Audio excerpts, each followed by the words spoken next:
नमस्कार दोस्तों, आप लोगों का स्वागत है आपके अपने YouTube चैनल ऑटो एग्जामिनर में। लास्ट क्वेश्चन पेपर में हम लोगों ने 38 क्वेश्चन सॉल्व किए थे जो कि ट्रेड थ्योरी से रिगार्डिंग थे। इस वाले क्वेश्चन पेपर में हम लोग वर्कशॉप कैलकुलेशन के क्वेश्चन सॉल्व करेंगे, इंजीनियरिंग ड्राइंग के सॉल्व करेंगे और एम्प्लॉयबिलिटी स्किल के क्वेश्चन सॉल्व करेंगे।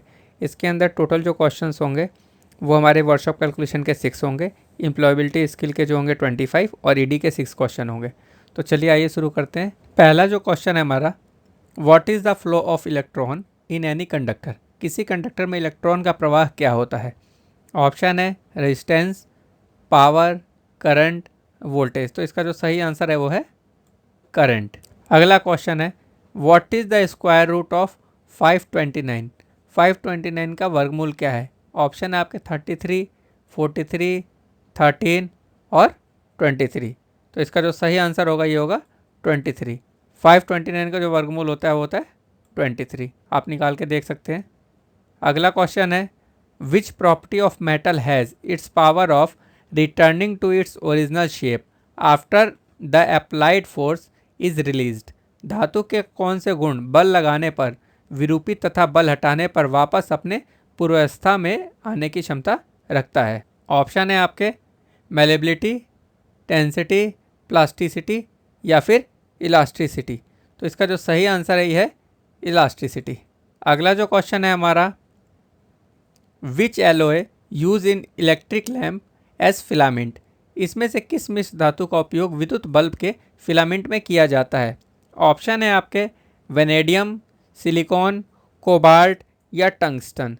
तो इसका जो सही आंसर होगा वो होगा टंगस्टन। टंगस्टन का प्रयोग जो होता है वो हम विद्युत बल्ब के अंदर जो फिलामेंट लगता है उसको बनाने के लिए करते हैं। अगला क्वेश्चन है, what is called if a body does not charge its position with respect to its surrounding।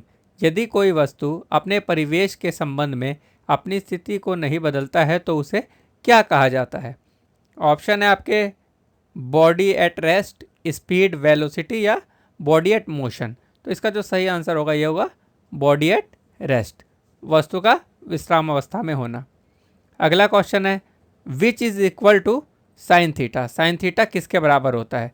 Option है हाइपोटेन्यूस बटा एजेंसाइड, एजेंसाइड बटा हाइपोटेन्यूस, हाइपोटेन्यूस बटा अपोजिट साइड, अपोजिट साइड बटा हाइपोटेन्यूस। तो इसका जो सही आंसर होगा ये होगा अपोजिट साइड हाइपोटेन्यूस। ठीक है जी।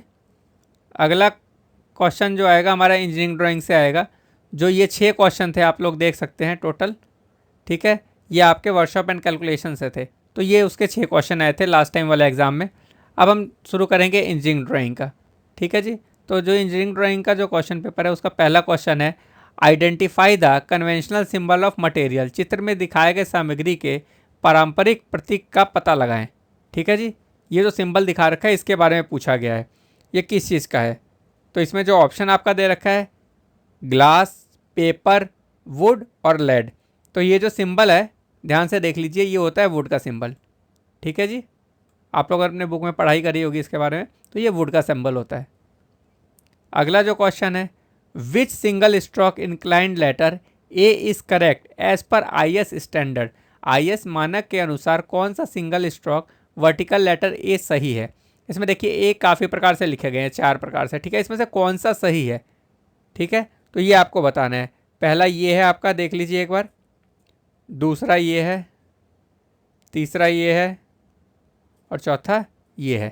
तो देखिए ये पैटर्न भी गलत है, ये पैटर्न भी गलत है और ये पैटर्न भी गलत है। तो इसका सही आंसर होगा ये वाला। ठीक है जी, मतलब सी। इसका सही आंसर होगा सी। अगला क्वेश्चन है हमारा, identify the conventional symbol of material. सामग्री के पारंपरिक प्रतीक को पहचाने। ये जो सिंबल दे रखा है इसके बारे में हमें पहचान करनी है कि किसका सिंबल है। ऑप्शन दे रखा है आपका स्टील, वुड, ग्लास और कंक्रीट। ठीक है जी। तो इसका सही जो आंसर होगा ये कंक्रीट होगा, ये कंक्रीट का सिंबल है। तो सिंबल जितने भी होते हैं ना वो सारे सिंबल एक बार आप लोग बुक में देख लेना, सारे सिंबल पढ़ लेना कि सिंबल कौन सा किस चीज़ का है, क्योंकि सिंबल्स में ज़रूरी नहीं है कि यही आएगा, और भी आ सकते हैं। अगला जो क्वेश्चन है, question 4, what is the trimmed size of A4 sheet. A4 sheet का ट्रिम किया हुआ आकार क्या है। ठीक है जी। इसका जो ऑप्शन देखिए दे रखा है आपका 594 into 841, 841 into 1189, 210 multiply by 297, 148 multiplied by 210। तो इसका जो सही आंसर होगा ये होगा 210 मल्टीप्लाइड बाय 297, 210 गुना में 297। ठीक है जी, A4 शीट का है। तो इसमें ज़रूरी नहीं है A4 शीट के बारे में पूछे, और भी जो शीट का साइज़ होता है वो भी आपको पता होना चाहिए। ठीक है जी, चलो अगले क्वेश्चन की तरफ बढ़ते हैं। Identify the conventional symbol of material. सामग्री के पारंपरिक प्रतीक की पहचान करें या को पहचाने। इसमें देखो ये फिगर दे रखी है, ठीक है। तो ये लगा लो सिंबल जो है ना मटेरियल के काफ़ी सारे आ सकते हैं, तो उसके लिए आपको एक बार ना सारे सिंबल्स के बारे में जानकारी होनी चाहिए। सिंबल एक बार जरूर देख लेना एग्जाम में जाने से पहले। ऑप्शन देख लेते हैं। पहला ऑप्शन है लेड, ग्लास, स्टील या पोर्सिलेन। लेकिन इसका आप देख लीजिए जो सही आंसर है, ये देखिए ये जो होता है ना मेटल, ये होता है स्टील का। ठीक है, ये सिंबल जो भी है ये स्टील का है। अगला क्वेश्चन देख लेते हैं। Identify the correct aligned system dimension. सही संरेखित सिस्टम आयाम की पहचान करें। ठीक है जी, ये देखिए ड्राइंग्स दे रखी हैं, इसके बारे में पूछा गया है कि सही कौन सा है। तो देखिए इसमें क्या होता है, ड्राइंग को आपको ध्यान से देखना पड़ेगा, उसके अकॉर्डिंग ये पता लग पाएगा। इसका जो सही आंसर है ये है सी। अगर आप लोगों को ये ना समझ में आया तो आप कमेंट बॉक्स में मेरे से पूछ सकते हैं कि ये सही कैसे है, तो मैं फिर आपको एक्सप्लेन कर दूंगा प्रॉपर तरीके से। ठीक है, अगले क्वेश्चन की तरफ बढ़ते हैं। अगला क्वेश्चन जो आएगा हमारा एम्प्लॉयबिलिटी स्किल में से आएगा, क्योंकि 6 क्वेश्चन जो इंजीनियरिंग ड्राइंग के और हमारे वर्कशॉप कैलकुलेशन के खत्म हो चुके हैं, तो इसके अंदर जो है एम्प्लॉयबिलिटी स्किल के अब क्वेश्चन 25 आएंगे कंटिन्यू। ऑलरेडी मैंने 38 क्वेश्चन थ्योरी के बता रखे हैं जो लास्ट एग्जाम में आए थे आपके, और ये जो है आपके एम्प्लॉयबिलिटी स्किल के हैं जो कि लास्ट एग्जाम में है, तो इसके बारे में भी जान लेते हैं। अगर अभी तक आप लोगों ने मेरा चैनल सब्सक्राइब ना किया हो तो चैनल को सब्सक्राइब करें, अपने दोस्तों के साथ वीडियो को शेयर करें, जिससे क्या होगा कि आपके जो दोस्त हैं वो भी सारे क्वेश्चंस के बारे में समझ पाएंगे और प्रॉपर तरीके से पढ़ पाएंगे और अच्छे नंबर लेके आएंगे। ठीक है, तो चलिए आगे क्वेश्चन स्टार्ट करते हैं एम्प्लॉयबिलिटी स्किल का।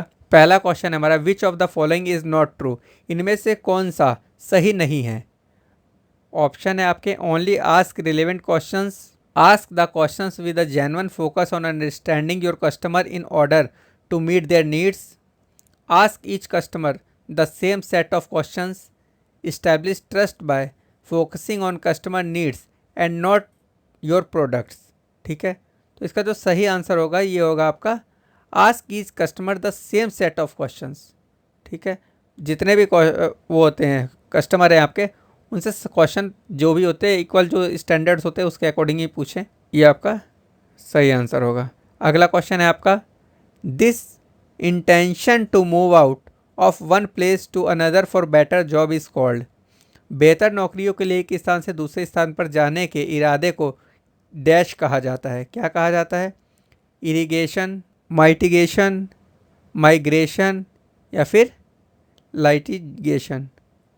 हो सकता है इंग्लिश में सही ना बोल पा रहा हूँ, तो आप लोग एक बार पढ़ लीजिएगा। इसका जो सही आंसर है यह है माइग्रेशन। ठीक है जी, प्रवास, मतलब एक स्थान से जब हम दूसरे स्थान पे कोई भी बंदा जॉब करने के लिए जाता है तो उसको माइग्रेशन कहा जाता है, प्रवास। अगला क्वेश्चन है, in which orientation the text is printed length wise. किस ओरिएंटेशन में टेक्स्ट पार्ट लंबाई वार प्रिंट मुद्रित होता है।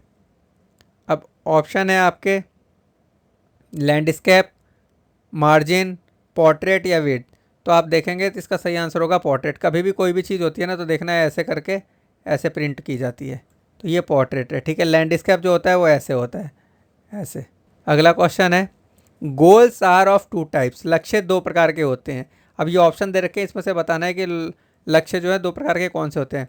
Good and bad goals, rich and poor goals, long term and short term goals, fix term and non fix term goals. तो जो goals होते हैं वो लॉन्ग टर्म गोल्स होते हैं और शॉर्ट टर्म गोल्स होते हैं। मतलब या तो आप कम समय में उसको अचीव करना चाहते हैं या लंबे समय के होते हैं। ठीक है जी। अगला क्वेश्चन है, which one is social networking site. कौन एक सोशल नेटवर्किंग साइट है। फेसबुक, मोजिला, लोटस नोट या आउटलुक एक्सप्रेस। तो ये सोशल साइट जो है ये सारा सिर्फ फेसबुक है आपका सोशल साइट। ठीक है, जिसके बारे में लगभग सबको जानकारी है ही, तो सोशल साइट है ये आपकी। अगला क्वेश्चन है, ग्राहक प्राप्त करने के 4 चरण हैं, कौन कौन से हैं। Acquisition, remember, satisfaction, loyalty, attention, retention, sales, loyalty, attention, relation, satisfaction, loyalty, acquisition, retention, satisfaction and loyalty. तो इसका जो सही आंसर होगा ये होगा acquisition, retention, satisfaction and loyalty. अगला question, listening to song only to derive pleasure comes under dash. आनंद प्राप्त करने के लिए केवल गाने सुनना डैश के अंतर्गत आता है।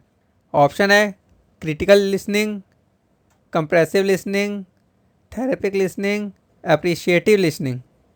तो इसका जो सही आंसर होगा ये होगा आपका एप्रिशिएटिव लिसनिंग।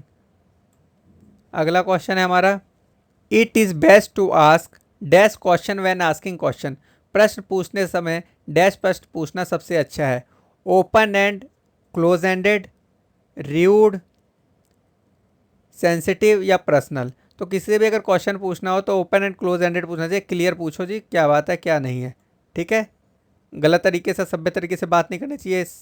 ऐसी कोई बात नहीं करनी चाहिए जिससे कि सामने वाले को ठेस पहुंचे। पर्सनल कोई भी चीज़ बात करने की ज़रूरत ही नहीं है, क्योंकि ये मैक्सिमम जितनी चीज़ें बताई गई है ना, ये बताई गई हैं आपकी कस्टमर डीलिंग को लेके। अगला क्वेश्चन है हमारा, choose the correct response for the given question.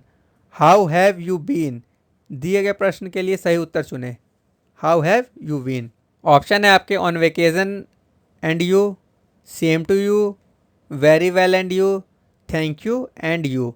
तो इसका जो सही आंसर है वो ये है वेरी वेल एंड यू। अगला क्वेश्चन हमारा, which of the following is true about stress. तनाव के बारे में सही निम्नलिखित कौन सी है। Stress can be manage, stress can not be control, stress can not be decrease, all of above. ठीक है, तो इसका जो सही आंसर है ये है आपका स्ट्रेस कैन बी मैनेज। तनाव को प्रतिबंधित किया जा सकता है। अगला क्वेश्चन है, motivation is category into dash. Motivational को वर्गीकृत किया गया है। ऑप्शन है आपके intrinsic and extrinsic, high and low, inner and outer, good and bad. तो इसका जो सही आंसर है ये है इंट्रिंसिक एंड एक्सट्रिंसिक, आंतरिक और बाह्य। हो सकता है मेरी प्रोनाउंसिएशन गलत हो तो इसको आप पढ़ लेना एक बार। अगला क्वेश्चन है, सीपीयू कंसिस्ट ऑफ। सीपीयू में डैश होते हैं, ठीक है। ऑप्शन है control unit and ALU, input and output device, input device and control unit, storage device and ALU. तो इसका सही आंसर है कंट्रोल यूनिट एंड एएलयू, ठीक है। एएलयू होता है arithmetic logical unit.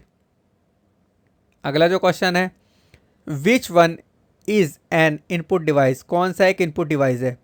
Monitor, joystick, speaker या प्रिंटर। तो मॉनिटर, स्पीकर और प्रिंटर ये तो है आपके आउटपुट डिवाइस, तो जॉयस्टिक जो है वो है इनपुट डिवाइस। अगला question, for short distance which network type should be used. छोटी दूरी के लिए किस नेटवर्क का उपयोग किया जाना चाहिए। लैन, मैन, वैन, कैन। तो इसका जो सही आंसर ये है लैन का किया जाता है। अगला जो क्वेश्चन है, paid from of idea, goods and services are called. विचारों, वस्तुओं और सेवाओं के पेड फॉर्म को डैश कहा जाता है। गुडविल, पब्लिसिटी, पब्लिक रिएक्शन या फिर एडवर्टाइजमेंट। तो इसका जो सही आंसर है यह है एडवर्टाइजमेंट, विज्ञापन, ठीक है जी। अगला क्वेश्चन है, what is the full form of GST. GST की फुल फॉर्म क्या है। ऑप्शन है great sale tax, good service tax, good and sale tax, great service tax. तो इसका जो सही आंसर है गुड्स एंड सर्विस टैक्स, ठीक है जी। अगला क्वेश्चन है, which one is a don't of discussion etiquettes. चर्चा शिष्टाचार का डोंट है, ठीक है जी। Be open minded, listen to other, argue unnecessary या यूज मॉडरेट टोन। तो इसका जो सही आंसर है आर्ग्यू अननेसेसरी। अगला क्वेश्चन है, which of these documents are not compulsory required for international travel. इनमें से कौन से दस्तावेज अंतर्राष्ट्रीय यात्रा के लिए अनिवार्य रूप से आवश्यक नहीं है। Electricity bill, visa, passport, personal identification जैसे आधार कार्ड। तो इसमें जो इलेक्ट्रिसिटी बिल है इसकी कोई ज़रूरत नहीं होती है, बाकी तीनों चीज़ की रिक्वायरमेंट होती है। ठीक है जी। अगला क्वेश्चन है the 4 Ps of goods sales pitch are promise, pictures, pitch and dash. एक अच्छी बिक्री की पिच 4P क्या है? प्रॉमिस, पिक्चर, पिच और डैश। तो ऑप्शन इसमें दे रखे हैं प्राइस, प्रोडक्ट, प्रूफ और पब्लिक। इसका आंसर होगा प्रूफ। अगला क्वेश्चन है which one is 3Ps of public speaking. Public speaking में की 3P क्या है? Perfection, performance, painstaking, pauses, present, practice, prepare, practice, perform, publish, pleasant, perfect. तो इसका सही आंसर होगा प्रिपेयर, प्रैक्टिस एंड परफॉर्म। अगला क्वेश्चन है RTI इज। RTI है क्या है? RTI read to information, ready to information, right, turn information, right to information. तो इसका जो सही आंसर होगा ये होगा right to information.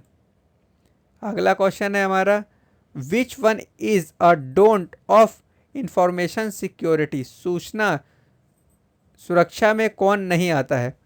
Use hard to guess password, encrypt, laptop, hard drive and mobile devices, take backup data of your PC, periodically disclose password to anyone.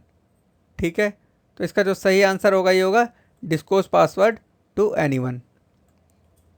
अगला question है which one is the latest and effective means of modern communication. आधुनिक संचार का नवीनतम और प्रभावी साधन कौन सा है? Posted mail, fax, electronic mail या मैसेज थ्रू TV। तो इसका जो सही आंसर है ये होगा इलेक्ट्रॉनिक मेल। अगला क्वेश्चन है हमारा CPU स्टैंड फॉर। CPU से तात्पर्य है central processing unit, central progress unit, central planning unit या सेंट्रल प्रोग्रामिंग यूनिट। तो इसका सही आंसर होगा सेंट्रल प्रोसेसिंग यूनिट। अगला क्वेश्चन है हमारा which one of this phrase is not related to a telephone call.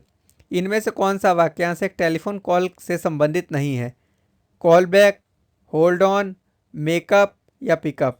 तो इसका सही आंसर होगा मेकअप। आशा करता हूँ कि आप लोगों को सभी क्वेश्चंस के आंसर पता लग गए होंगे। तो इसी के साथ ये 75 क्वेश्चन टोटल दोनों वीडियोस को मिला के समाप्त हुए।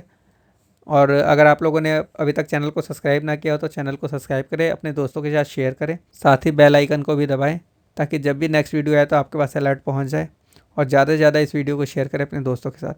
तो चलिए मिलते हैं अगली वीडियो के साथ। नमस्कार, धन्यवाद।